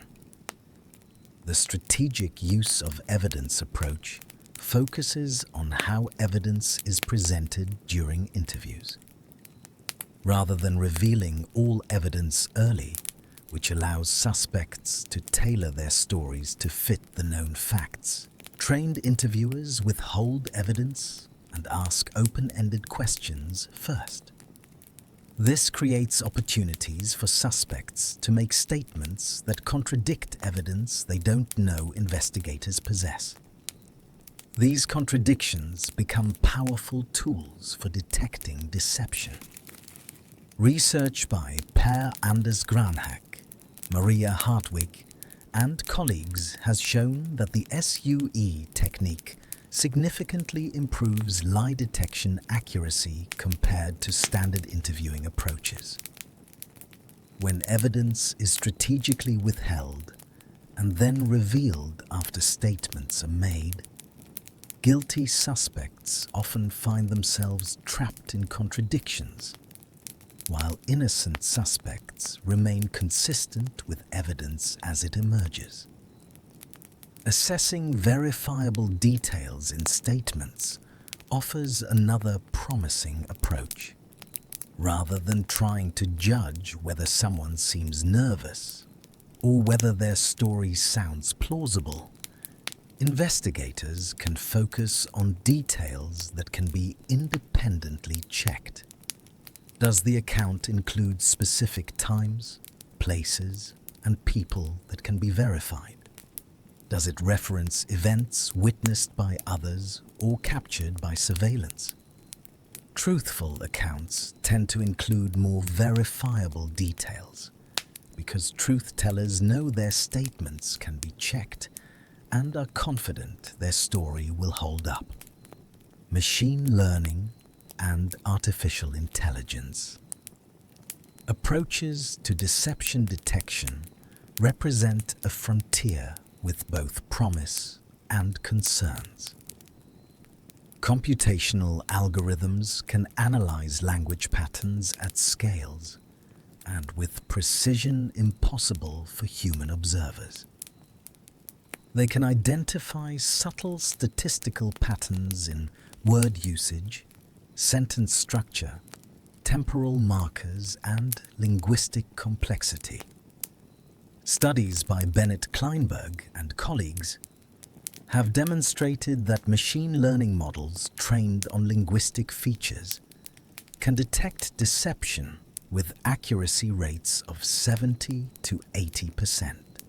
Substantially better than human judges. These algorithms don't rely on stereotypes about lying behavior. They discover patterns in data, patterns that might not be consciously accessible to human observers. However, these AI approaches face significant limitations and ethical concerns. They require training data, and their accuracy depends on how similar testing contexts are to training contexts. An algorithm trained on laboratory statements might perform poorly on field interviews. Cultural and linguistic differences can reduce accuracy. Individual differences in language use can lead to false positives, flagging truthful but unusual speech patterns as deceptive. Moreover, the black box nature of many machine learning algorithms raises concerns about transparency and accountability. If an algorithm flags someone as deceptive, can we understand why? Can the decision be challenged or explained? In legal contexts, due process requires that accused individuals can confront evidence against them. An opaque algorithm presents challenges to these principles. Multimodal approaches that combine multiple sources of information, verbal content, linguistic patterns, response latency, physiological measures, behavioral observations show promise for improving accuracy beyond any single method. The idea is that while no single cue reliably indicates deception, patterns across multiple channels might be more diagnostic. Research is exploring how to optimally combine different information sources. Should they be weighted equally? Should some cues be given more importance? How do we account for individual and contextual differences? These questions remain open, but the principle of integrating multiple imperfect indicators to reach better overall judgments has support. Training programs based on scientific research rather than folk wisdom about lying can improve performance modestly. Programs that teach people to focus on verbal content rather than nonverbal behavior, to ask strategic questions rather than passively observe, to look for verifiable details and internal consistency. Rather than nervousness, these evidence-based training approaches show more promise than traditional programs. However, Even well-designed training produces modest improvements. Meta-analyses suggest that training can increase accuracy from around 54% to perhaps 60 to 65%. This improvement is meaningful, but far from perfect. It's important to maintain realistic expectations about what training can achieve. Perhaps most importantly, modern approaches emphasize probabilistic thinking rather than binary judgments.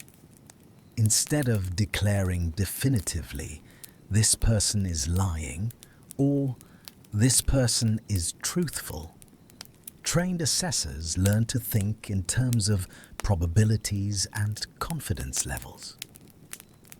This account has features consistent with deception, increasing my suspicion, rather than "I know they're lying."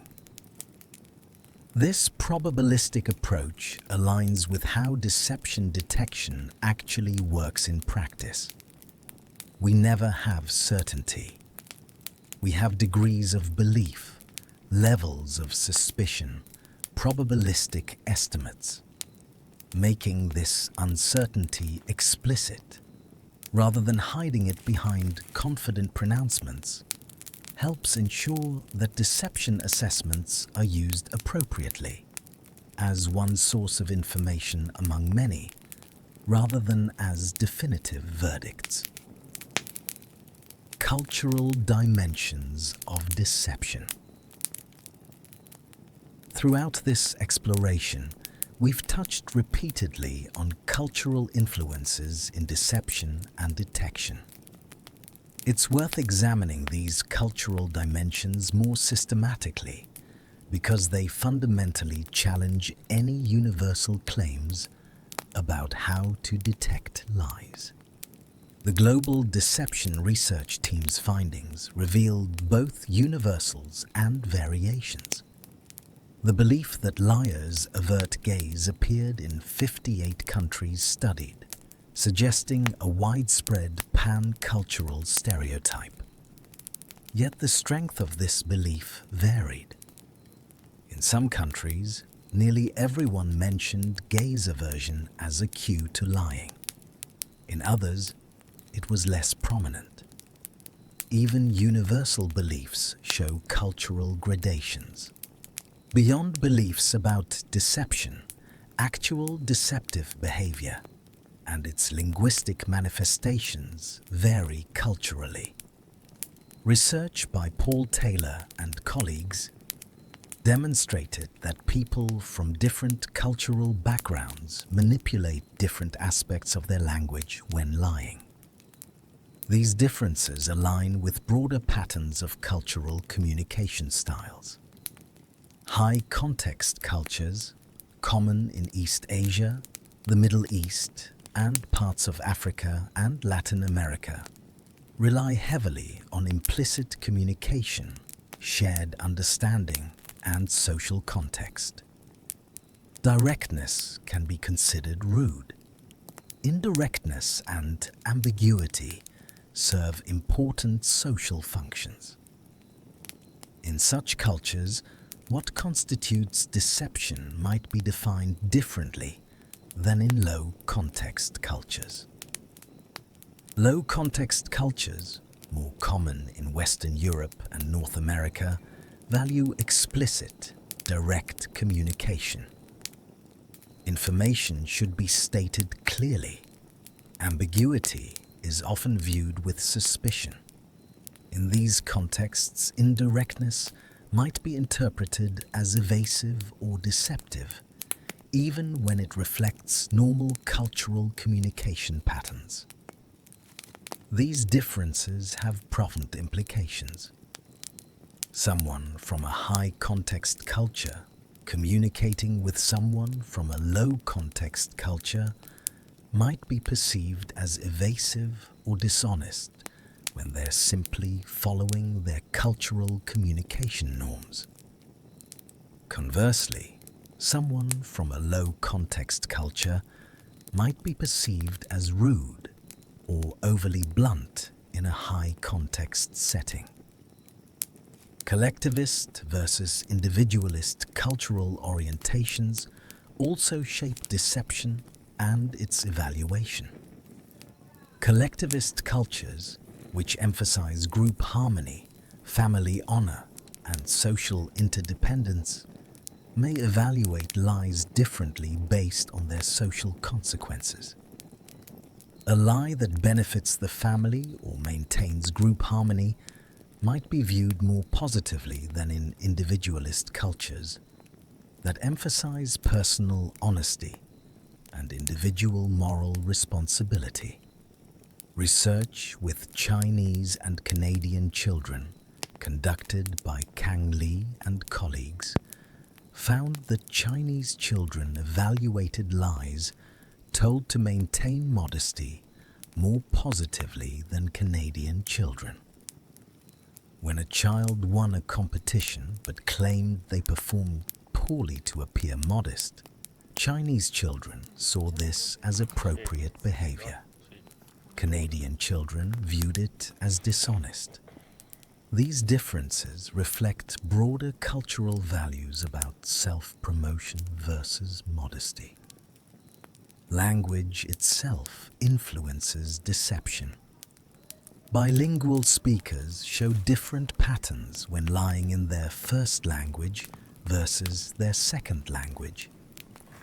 Speaking in a second language adds cognitive load even for truthful speech, potentially masking the cognitive load effects typically associated with lying. It can also create emotional distance, making lying feel less stressful in a second language than in one's native tongue. Research by Amy May Leach and colleagues examined how bilingual speakers are perceived when lying in their first versus second languages. They found evidence of what they termed a lie bias toward non-native speakers. People were more likely to judge second language speakers as deceptive even when they were telling the truth. This bias creates serious fairness concerns in legal and security contexts, where non-native speakers might be systematically disadvantaged. Cultural differences in emotional expression and display rules further complicate deception detection across cultures. What constitutes appropriate emotional expression varies dramatically across cultures. Some cultures encourage emotional restraint and stoicism. Others value emotional expressiveness. These differences mean that the same behavior might signal different things in different cultural contexts.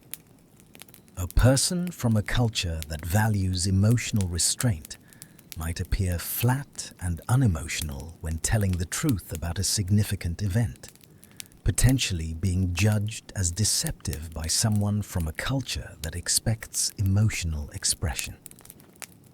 Conversely, someone from an emotionally expressive culture might be judged as overly dramatic or performative by someone with different cultural expectations. These cultural considerations highlight a fundamental challenge for deception detection.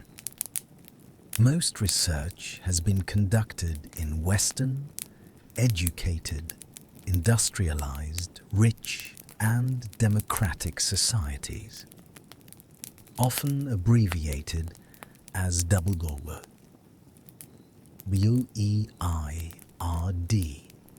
in psychology research. Yet the vast majority of the world's population doesn't fit this demographic profile. Generalizing findings from WEIRD samples to global populations is problematic. More cross-cultural research is needed. We need studies conducted in diverse cultural contexts, using culturally appropriate methods, attended to by researchers with deep cultural knowledge.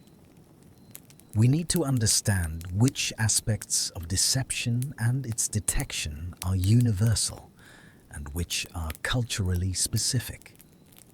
And we need training programs that help investigators understand cultural influences on communication and avoid cultural biases in credibility assessment. For practitioners working across cultural boundaries, several principles emerge. First, avoid assuming that communication patterns from your culture are universal. Second, seek cultural expertise when working with people from unfamiliar backgrounds. Third, focus on verifiable facts rather than subjective impressions of demeanor. Fourth, maintain epistemic humility, recognizing that your cultural lens may not provide accurate insight into someone from a different background.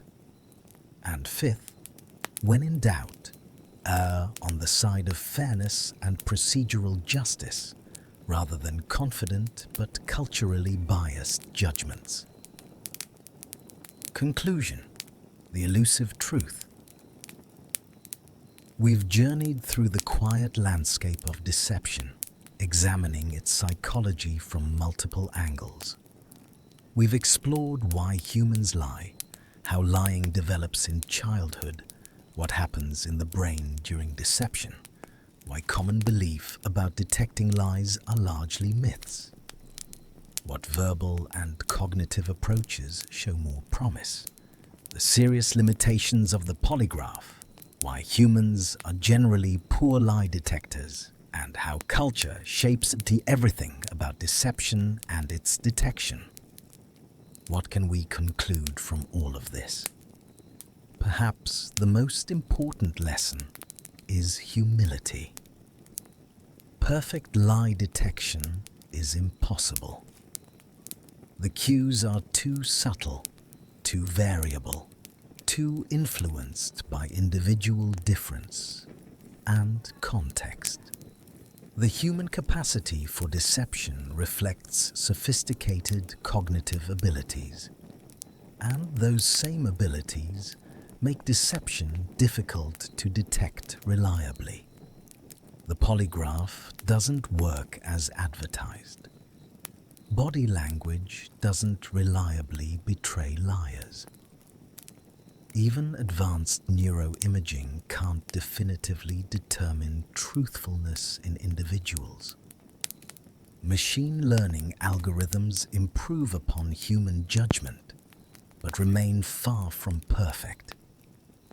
We have tools that perform better than chance, techniques that improve accuracy modestly, but nothing that approaches certainty. This uncertainty isn't a failing of science. It's a reflection of reality. Deception is complex, multifaceted, deeply embedded in the architecture of human cognition and social interaction. It varies across individuals, contexts, and cultures. The same behaviors can mean different things in different situations. The same person can lie differently at different times.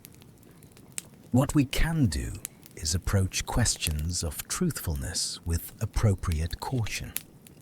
We can use evidence-based methods that improve upon intuition. We can structure interactions and interviews in ways that create better conditions for detecting deception. We can focus on verifiable facts rather than subjective impressions. We can maintain awareness of our own biases, cultural assumptions, and the limits of our judgment. In legal contexts, this means not relying solely on credibility assessments to determine guilt or innocence. Physical evidence, documentary records, and corroborating testimony should carry more weight than subjective judgments about whether someone seems honest. When credibility must be assessed, it should be done systematically, using evidence-based methods with full awareness of limitations and biases. In interpersonal relationships, the lessons are perhaps more subtle. Yes, people lie. Yes, those we trust will sometimes deceive us. But operating from constant suspicion, scrutinizing every statement for signs of deception, that path leads to isolation and dysfunction. Trust remains the foundation of human connection. We need to be able to believe one another most of the time. The paradox of trust and deception will always be with us. We are simultaneously a species that values honesty profoundly and that lies regularly. We've evolved to both deceive and to detect deception, locked in an evolutionary arms race where improvements in one capacity drive improvements in the other. We've become sophisticated liars and, out of necessity, somewhat better, though still imperfect lie detectors. Perhaps the most profound insight is that deception and truth-telling aren't binary opposites, but points on a spectrum of human communication. We shade truth. We emphasize certain facts while omitting others. We frame events from particular perspectives. We communicate in ways that serve our goals, sometimes through outright fabrication, but more often through selective presentation, strategic ambiguity, or calculated misdirection. Understanding deception, then, isn't just about catching liars. It's about understanding human communication in all its complexity. It's about recognizing the cognitive sophistication required for both deception and its detection. It's about appreciating that the same mental capacities that make us vulnerable to deception also make us capable of empathy, cooperation, and the rich social lives that define humanity. As you close your eyes tonight, as you drift towards sleep, perhaps you'll carry with you this awareness. The awareness that truth and deception dance together in every human conversation. That the person across from you holds thoughts you cannot access, intentions you cannot know with certainty. That trust requires a leap of faith, always. That perfect understanding between minds remains forever beyond reach. But maybe that's okay. Maybe the uncertainty, the gaps in our knowledge, the impossibility of reading minds, maybe these limitations create space for faith, for trust, for the choice to believe despite uncertainty. Maybe they make human connection possible rather than impossible. The quiet psychology behind deception teaches us that we're all, always, interpreting, guessing, choosing what to believe about each other. We're navigating a world of partial information, making the best judgments we can with limited tools. And somehow, despite our profound limitations, despite the prevalence of deception and our poor ability to detect it, human societies function. We form relationships. We cooperate. We trust. Perhaps that's the most remarkable thing of all. Not that we lie, but that despite lying, despite our limitations in detecting lies, we've built a world that runs on trust. We've created systems of cooperation that assume honesty more often than not. We've developed relationships that survive occasional deceptions and continue. Because the bonds between us matter more than perfect truth-telling. As you settle into sleep, let go of the need for certainty. Let go of the illusion that you can always know truth from falsehood, honest intention from hidden motive. Accept the fundamental uncertainty of human interaction and find in that acceptance a kind of peace, a recognition that we're all stumbling through this together, sometimes honest and sometimes not, sometimes transparent and sometimes opaque, always human. Sleep well, and remember, the gaps in our understanding, the spaces between minds, these aren't failures, but features of what makes us human. Good night. If you enjoyed this deep exploration into the psychology of deception, consider subscribing to Sleepable Psychology. Each video takes you on a gentle journey through the fascinating landscapes of the human mind, exploring the science behind who we are and how we think. Like this video if it gave you something to consider, and share it with someone who might find value in understanding the quiet complexity of truth and lies in human life.